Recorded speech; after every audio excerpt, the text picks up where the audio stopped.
It's the end of the work week in oil country, and of course that means the Edmonton Oilers getting back to business for Saturday, a weekend game, a 2 p.m. matchup against the Anaheim Ducks, one you can get coverage of here on Dolynny TV and over on the Oilers Fanatic, as Patrick and I will be teaming up down at Rogers Place once again to bring you coverage of an Oilers game live from Rogers Place. But that said, my friends, that work week thing I mentioned, well, the Oilers making some roster moves, and stay tuned. I've got a hot scoop that you might be interested in knowing before it is officially official uh, in that sense. All right. Anyway, well, where do I start from here? I'm not used to doing videos at 2 o'clock in the afternoon on a Friday. How about we do this? This is Dolynny TV, ladies and gentlemen. Good afternoon and welcome back to the channel. It's my great pleasure to have you along this afternoon as we get set to break down the Edmonton Oilers roster moves today and the roster moves yet to come or to come later tomorrow before game time, because like I said, I do have a hot scoop that we would like to get to at some point. But this said, before we get there, if you're new to the channel, I'd appreciate you considering hitting that subscribe button here on Dolynny TV over the next 5-10 minutes on this video. All right, game enough. We're trying to get to 10,000 subscribers. Let's get there before the end of the year. And that said, too, if you enjoy the video, hit a like on this one and let me know, especially if you like the hot scoop we'll have in a matter of moments. But number one, what you know today is if you follow Oilers Twitter, Facebook, Instagram, any social media from the Edmonton Oilers, they have waived Brad Malone. He will head back down to Bakersfield. 99% chance he clears and goes back to being captain of the Bakersfield Condors. I think that's a foregone conclusion that that's exactly what's going to happen. And the only difference here is if a team feels like making the difference. And of course, sorry friends, it is life on the road. You get time to make the video, but it's not going to be a perfect situation. I do apologize if you don't like hearing kids yell during a video, but guess what? I don't feel sorry for you. We're making a video on the road, and it is what it is. But right, for Brad Malone, he'll go back down to the Bakersfield Condors, set up captaincy again, probably stay down there for quite a little while here if the Oilers can stay healthy. Clearly, he's below on the depth chart James Hamblin, which is a fantastic thing to see, right? Hamblin was the last cut of Edmonton Oilers main camp, so it's one of those things right now for the Oilers where they believe in a young kid in the lineup, and James Hamblin giving them every reason, even if he is only playing 5 to 10 minutes a night. Now that said, too, for the Edmonton Oilers this evening, well, you know what? Brad Malone's on waivers.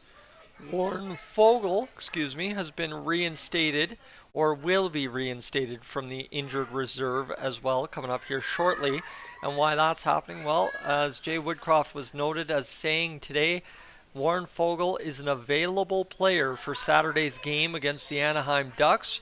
Obviously, that's a big time change for the Oilers and an ability to play a much better deployed second line if you're the Edmonton Oilers. Now having Yamo and Foegele back fully healthy gives you that second line you'd like to roll with if indeed you do have Leon Draisaitl remaining on the top line with Connor McDavid and Zach Hyman. It would then be Foegele, Nugent Hopkins, and Yamamoto.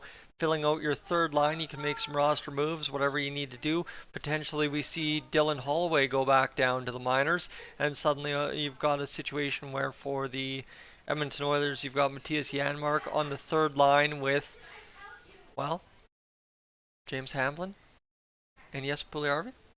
Interesting, right? I mean, that fourth line's been playing more like our third line, but it's one of those situations. The bottom six, you might as well just call them the bottom six and call it a day. That's kind of where I'd go at this point with the Edmonton Oilers bottom six.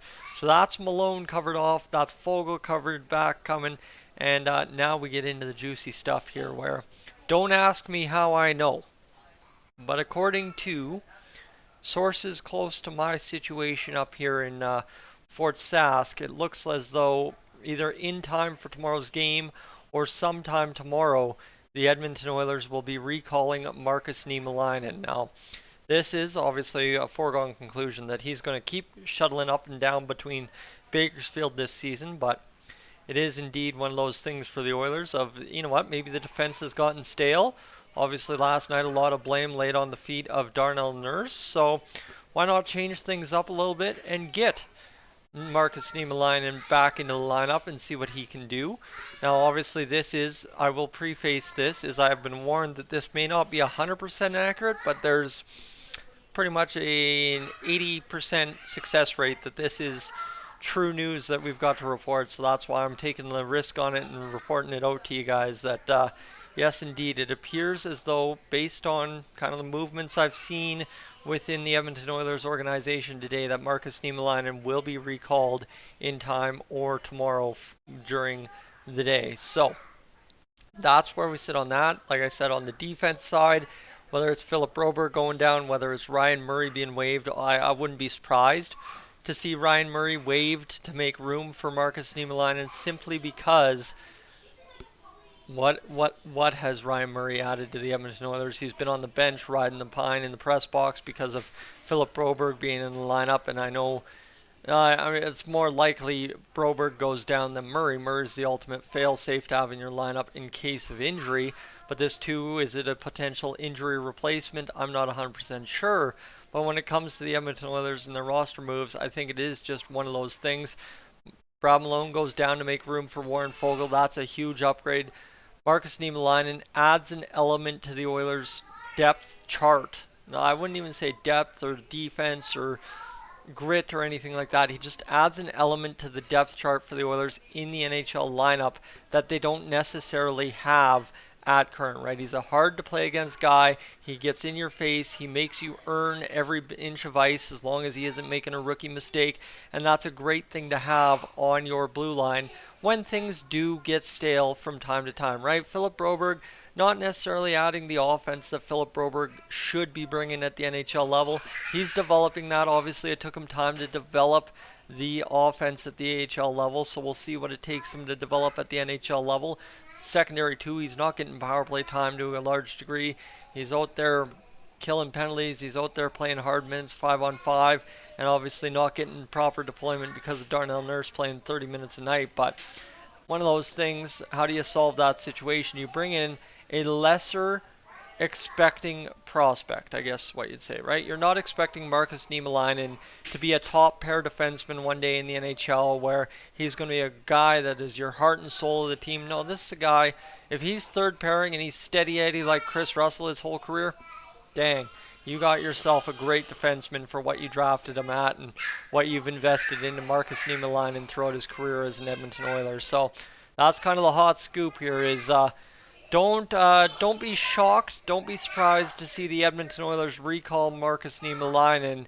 As I understand, currently he's potentially on his way up to Edmonton as we are speaking in this video here this afternoon, Friday afternoon on Dolynny TV ahead of the December 18th game against the Anaheim Ducks. It's of course Kids Day at Rogers Place on Saturday, so I look forward to it being a very busy day on Saturday at Rogers Place. I know the ticket selection was very limited, so I guess the fun part here for Patrick, Gillies TV, and I over there at Rogers Place tomorrow is get there early, get a few things out of the way, and then just hoard into the building when it's time to get in there and enjoy the top level. You know what? It's the first time that Patrick and I have gone to the same game and not been sitting in the lower level. So that's one thing. I guess if you're in the top level tomorrow, I guess you'll see us up in the concourse if you're lucky enough around section 203.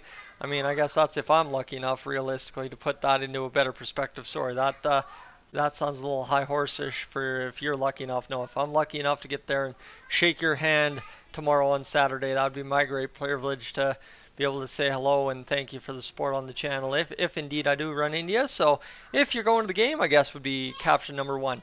That's some thoughts. I guess if we have any more news, if we actually have news on Markus Niemelainen, I'll be doing the video. If not, friends, we'll see what happens tomorrow with Brad Malone. Obviously, Patrick and I will have news to have to cover live from Rogers Place, whether it's a Yes Puljujärvi trade or Brad Malone clearing waivers. We will have news from Rogers Place before 2 o'clock tomorrow afternoon against the Anaheim Ducks. I'm Tyson, this is Dolynny TV. Thank you so much for tuning in.